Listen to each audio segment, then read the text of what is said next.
मुख्यमंत्री एकनाथ शिंदे यांनी मुख्यमंत्री पदाचा राजीनामा दिलाय। तर महाराष्ट्र राज्याचे मुख्यमंत्री एकनाथ शिंदे यांनी त्यांच्या मुख्यमंत्री पदाचा राजीनामा राज्यपालांकडे दिलाय।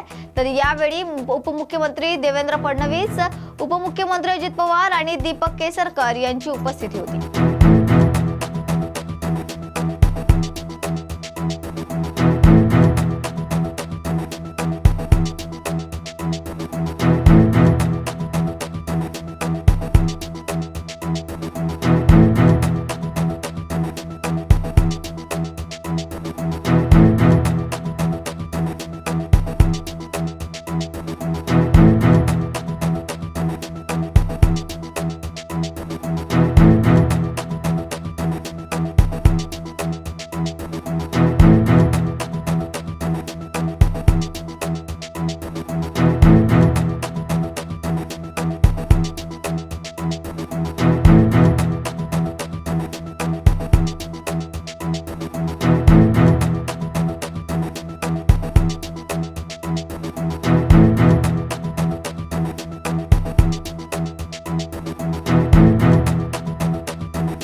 कसबा मतदारसंघाचे नवनिर्वाचित आमदार हेमंत रासने ऍक्शन मोडवर आलेत। तर कचरा मुक्त कसबा करण्यासाठी अधिकाऱ्यांना सोबत घेत पाहणी करणे, त्याचबरोबर भल्या पहाटे संपूर्ण मतदारसंघात फिरून ऑन द स्पॉट त्यांनी पाहणी केली आहे। कचरा मुक्त कसबा करण्यासाठी पुढील 15 दिवसात ऍक्शन प्लॅन तयार करण्याच्या अधिकाऱ्यांना सूचना देखील देण्यात आल्या असून कसबा मतदारसंघाला ऐतिहासिक वारसा असून जगभरातून नागरिक येथे येतात आणि त्यामुळे संपूर्ण मतदारसंघ कचरा मुक्त करण्याचा आपला संकल्प असल्याचंही त्यांनी यावेळी म्हटलंय।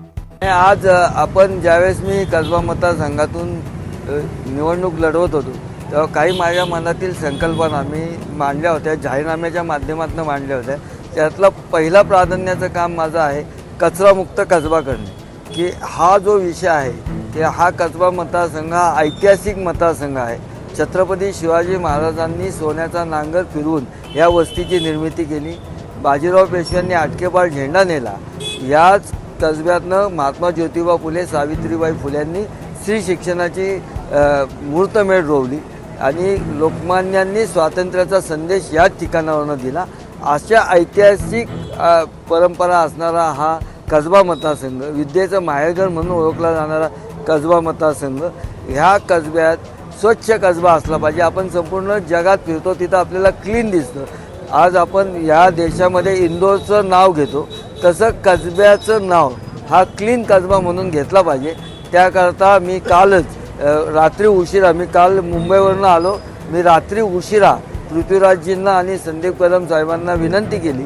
त्यांनी लगेच, मी त्यांनासुद्धा धन्यवाद देईल, कारण प्रशासन आणि लोकप्रतिनिधी हे जर एकत्रित काम केलं तर काम हे सोप्या पद्धतीने होतं। आणि ह्या कचऱ्यामध्ये जे कर्मचारी वर्ग आहे त्यांचा मी खूप खूप आभार मानेल, त्यांचे सगळ्या पुणेकरांच्या वतीने त्यांना आभार मानेल, कारण तास 2 तास कचरा असला तर आपण 2 मिनटं थांबू शकत नाही आणि सगळ्यांना चांगलं वाटावं म्हणून त्या कचऱ्यात काम करतात आणि खूप त्यांना तो त्रास होत असेल तरीसुद्धा ते आपल्या सगळ्यांकरता करतात।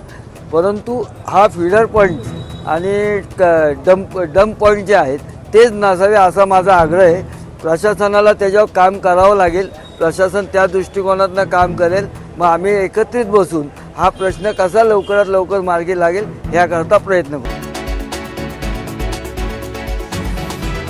नवनिर्वाचित खासदार रवींद्र चव्हाण यांचा काँग्रेस कमिटीच्या वतीने सत्कार संपन्न झालाय। तर नवनिर्वाचित खासदार रवींद्र चव्हाण हे नांदेड लोकसभेतून खासदार निवडून आल्यानंतर जिल्हा काँग्रेस कमिटीच्या वतीने काँग्रेस कार्यालय येथे जाहीर सत्कार करण्यात आलाय। यावेळी काँग्रेसचे कार्यकर्ते आणि पदाधिकारी मोठ्या संख्येने उपस्थित होते।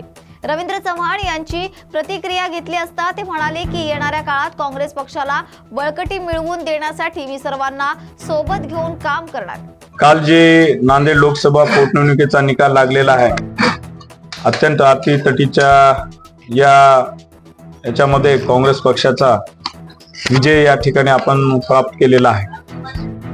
आज आपण बघतो मागच्या लोकसभेच्या पूर्वी काँग्रेस पक्षाची बडी मंडळी बाहेर गेल्यानंतर सुद्धा नांदेड जिल्ह्यातल्या लोकांनी स्वर्गीय खासदार वसंतरावजी चव्हाण साहेबांना यांना निवडून दिलं होतं।